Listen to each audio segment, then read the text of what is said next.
Hey everyone, Mr. Sujano here. In today's video, we are talking about fake PlayStation 5 sales as well as Nintendo continuing to upset the community. Let's get started.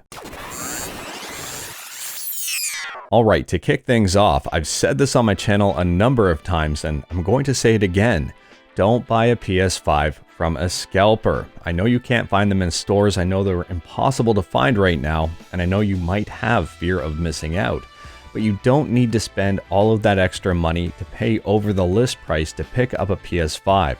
They will be available in the future. Sony is working hard to release more. The PS5 scalping situation is so bad right now, there are scalpers buying PS5s from other scalpers and then relisting them for even higher. Now here is a perfect example. This is CEX or SEX. I'm not quite sure. If you're in the UK, let me know in the comments below. But basically, this is par for the course for this company.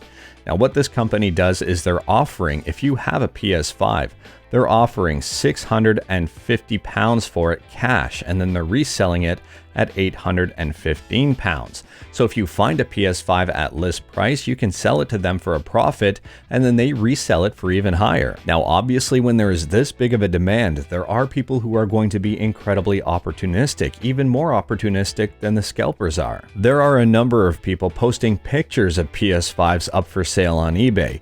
Now, people in a panic, not necessarily checking descriptions or really reading titles, might end up buying a picture. And bots who are programmed to pick up PS5s under a certain price in order to resell yet again are picking up pictures. No joke, this is an active listing with 22 bids right now, and it is a picture of a PS5 for $820. Here's another listing for a PS5 that's considerably cheaper. It's $224 right now, but again, this is just a picture and there are 13 bids on it. I'm really curious to see how many of these bids are real people and how many of these bids are bots.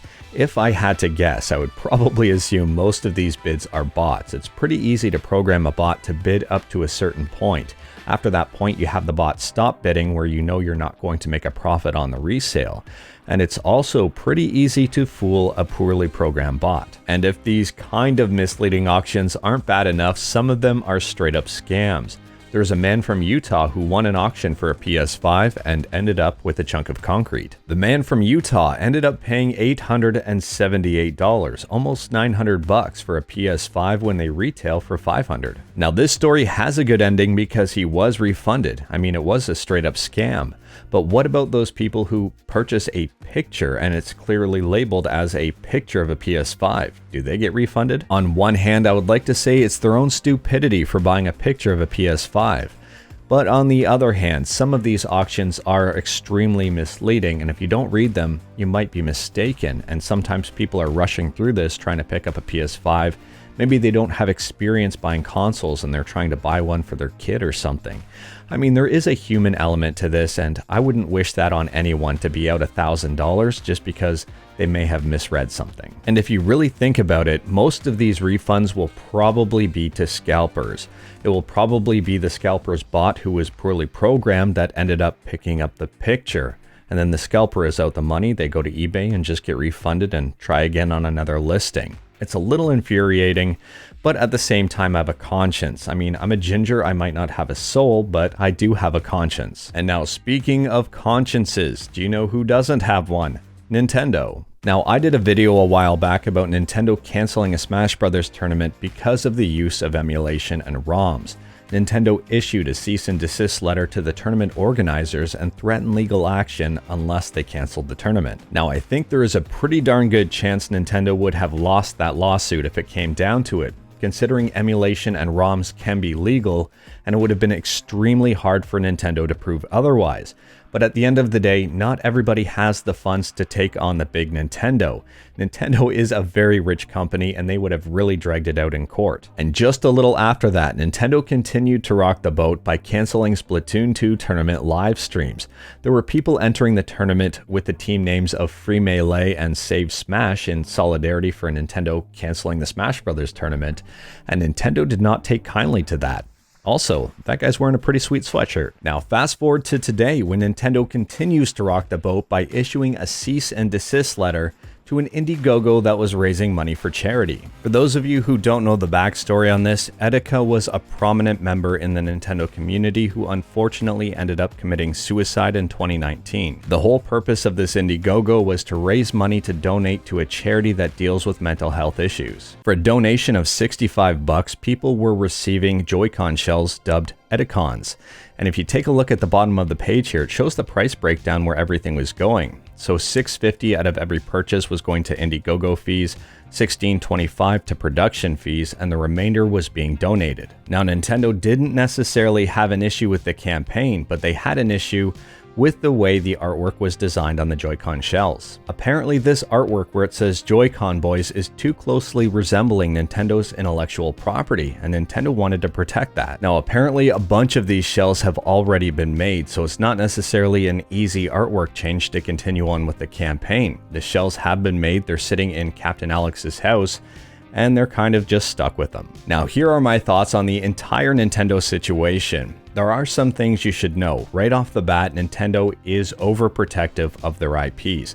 This is kind of a known thing. Nintendo is crazy when it comes to protecting their own intellectual property. Now, rightfully so in some cases, but they go about it the wrong way. I really don't think Nintendo would have won a court case against the big house here because they would have had to prove something that would have been incredibly difficult to prove. The onus wasn't on the tournament organizers, it would have been on the individual competitors.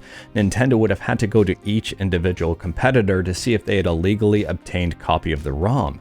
And that might not be easy to do. Considering ROMs are one-to-one copies of the game, I think as long as the Melee player had the original Smash Bros. Disc, they would be okay. Now, in terms of the Splatoon 2 tournament livestream cancellation, I think Nintendo could have avoided everything if they just simply vetted the team names before the tournament started. It would be easy to say Nintendo just doesn't care what the community thinks, but Nintendo obviously cares considering they canceled the livestream, worried what people would think. This is a very interesting situation. Realistically, I think Nintendo is either unaware or ignorant or just completely out of touch with reality. What they did caused a way bigger issue than if they would have just let the tournament go on. I don't know who's making the decisions over there, but whoever is not really thinking things through. To further my point home here about Nintendo being out of touch, take a look at the tournament prizes for 1st to 8th place.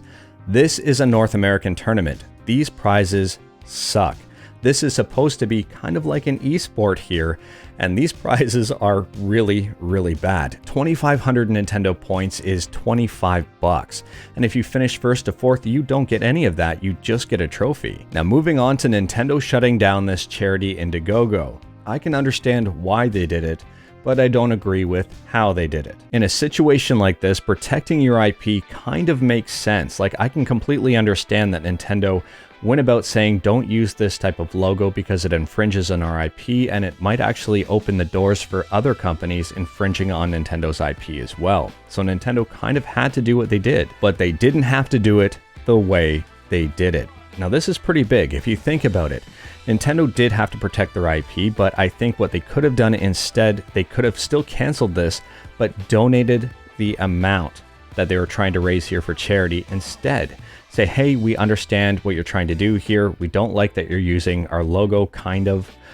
So what we're going to do instead is donate the $40,000 that you were trying to donate from this campaign. I think it was $40,000, right? Scroll down here. Minimum of $40,000, yeah. And just say, hey, we're going to donate $40,000 on your behalf to this foundation, and then that way we're all square. Realistically, that would have really struck a chord in a good way with the community. The community would have seen that and said, hey, Nintendo actually cares. Thank you, Nintendo. That was nice. Nintendo doesn't really know how to play nice with the community, and in my opinion, it's actually hurting them in the long run. Yes, their stuff sells out. Yes, they still sell a lot, but they could probably sell even more if people actually supported the company. But anyways, that is all I've got for today. Let me know your thoughts on the PS5 scalping situation in the comments below. Let me know your thoughts on the whole Nintendo situation in the comments below. If you like this video, leave a like. If you didn't like this video, leave a like. Hit that subscribe button, check out my other videos. Thank you everyone, take care.